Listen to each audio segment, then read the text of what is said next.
ロックス、カイドウ、ニューゲートの3人が手を組み、ゴッドバレーの最終ボスに立ち向かう。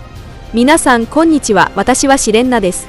ワンピース第1162話が公開されました。タイトルはゴッドバレーバトルロワイアンです。鬼の子ヤマトの金稲荷第3ボル44最終回。ヤマトは旅を終えて花の都へ帰り、仲間たちと平和な街を歩く。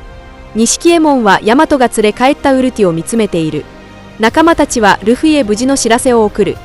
背景ルフィ殿、ワノ国は今日も平和でござる。崩壊した修羅地獄、ゴッドバレーは未だ混戦の中。ロックスとガーリング星、激闘中。援軍を。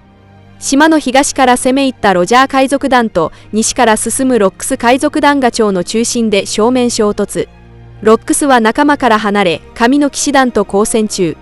ロジャー海賊団は微妙な立場にある。宝があるのはそっちだ。戻ればロックス。進めば海軍。進め、レイリー。ここは任せろ。悪い、ロジャー。レイリーはシャッキーを抱きしめ、放火の飛び交う戦場を駆け抜ける。船を南西へ回せ。了解。レイリーがシャッキーを奪い返したぞ。羨ましい。羨ましい。畜生。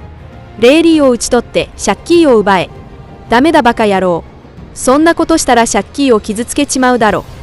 目的はお宝に切り替えろ。シャッキー以外全部もらってくぞ。うお。シャッキーが去っても争奪戦は止まらず、むしろさらに激化していく。はあ、シャッキー君に言っておかなきゃならないことがある。言わないで、全部わかってる。外の乱戦が最高潮に達する中、2つの影が密かに商品保管の第一倉庫へと潜入していた。大混戦。こんなチャンスが来るとは。これだ。どっちが何か知らねえが食うぞ。おっと、危ない。岩ちゃん。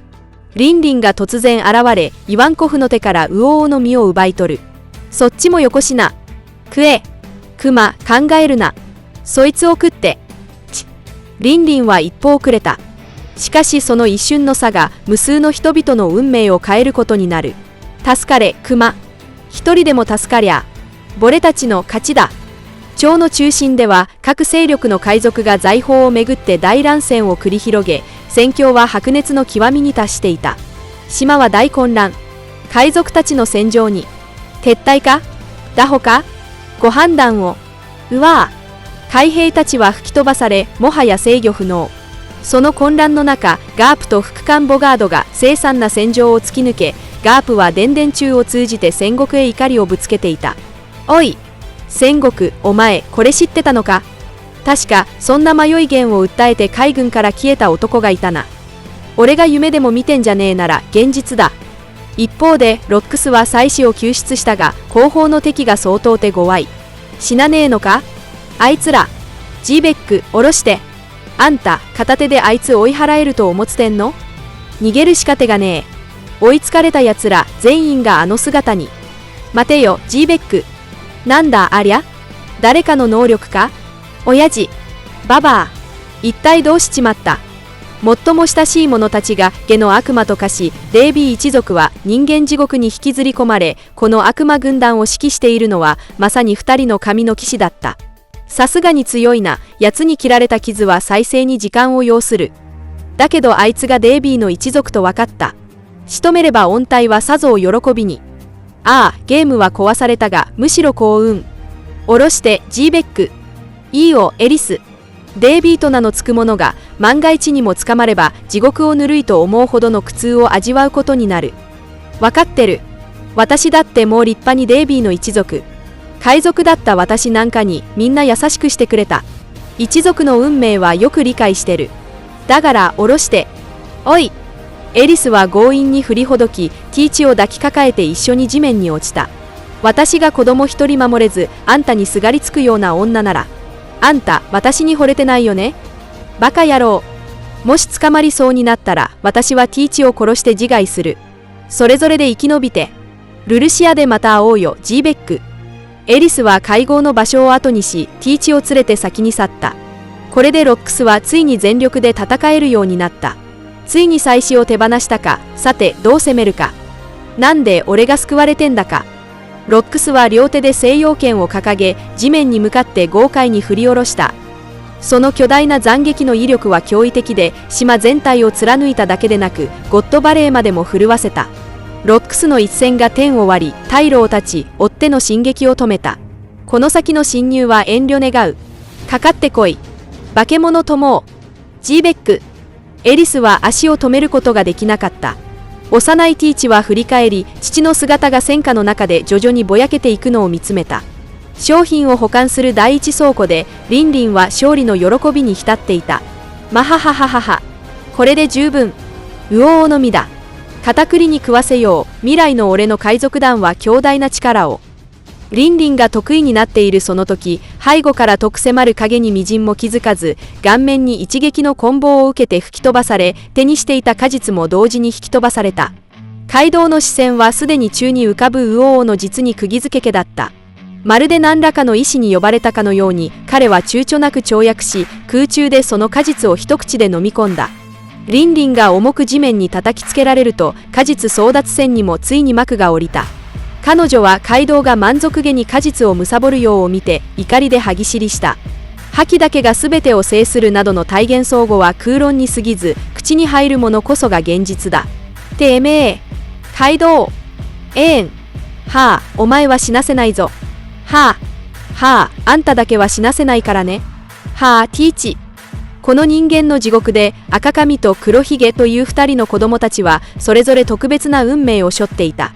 カメラはゲームステージ裏、商品保管の第2倉庫へと移る。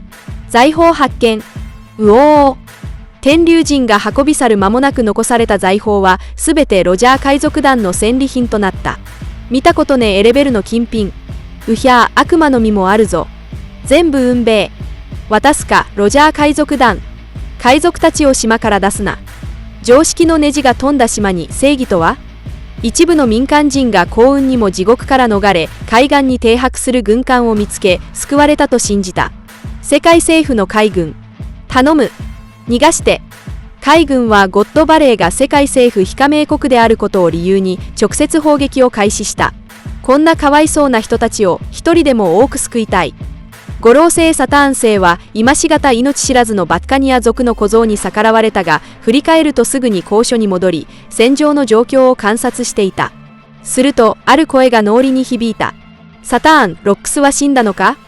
さあ、すべてが想定外につき、むしろ激しすぎる破壊は、また新しい何かを生み出しそうな危うささえ感じます。そうはさせぬ。激戦の最中、戦場の者たちは突如、巨大な生物を目撃し、地平から雷が天へと走るかのような衝撃が走った。なんだ、ありゃ。理由。森林の奥で、バーソロミュークマは手に入れたばかりのニキュニキュの実の能力を使い、無実の人々を救っていた。ありがとう。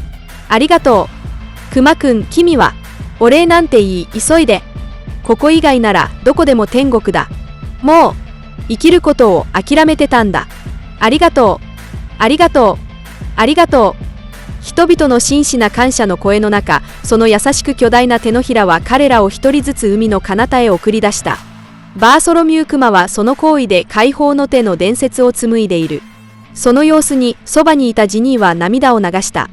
突然、強烈な威圧が島全体を襲い、瞬時に島の強者たちがそれを感じ取り、危険な怪物が島に姿を現した。お頭、ロックスたちが。いや、待て、それところじゃねえかもな。ロックスイゼツ教の実力で悪魔大軍を殲滅し、神の騎士団をもろとも撃破した。俺の身内を使いやがって。殺されるくれえなら殺すに決まってんだろ。はあはあ。クソ。ガーリング星は深手を負い、もはや傲慢な態度を取ることはできなかった。儲けはねえぞ。手伝ってくれんのか？気にすんな。いつもお前のつけで飲んでるからよ。おい、見てくれよ、二人とも。ウォロロロロ。俺もついに能力を手に入れたぞ。もっと力を試して。よかったな。俺の知る限り、お前、今一番楽しそうだぜ。ボハハハハハ。そりゃ結構だが、聞いていいが？ありゃ一体なんだ？三大朝旧戦力古国並び立ち、究極の強敵に対峙する。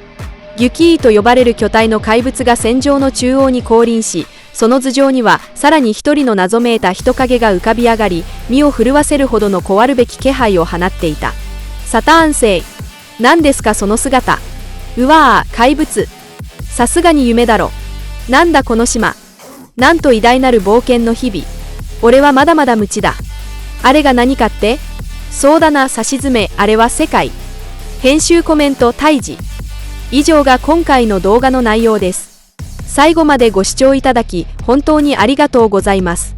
もし、ワンピース漫画の熱心なファンであれば、ぜひ私のチャンネルを登録してください。皆さんの応援が私の動画制作の最大の原動力です。それではまた次回をお会いしましょう。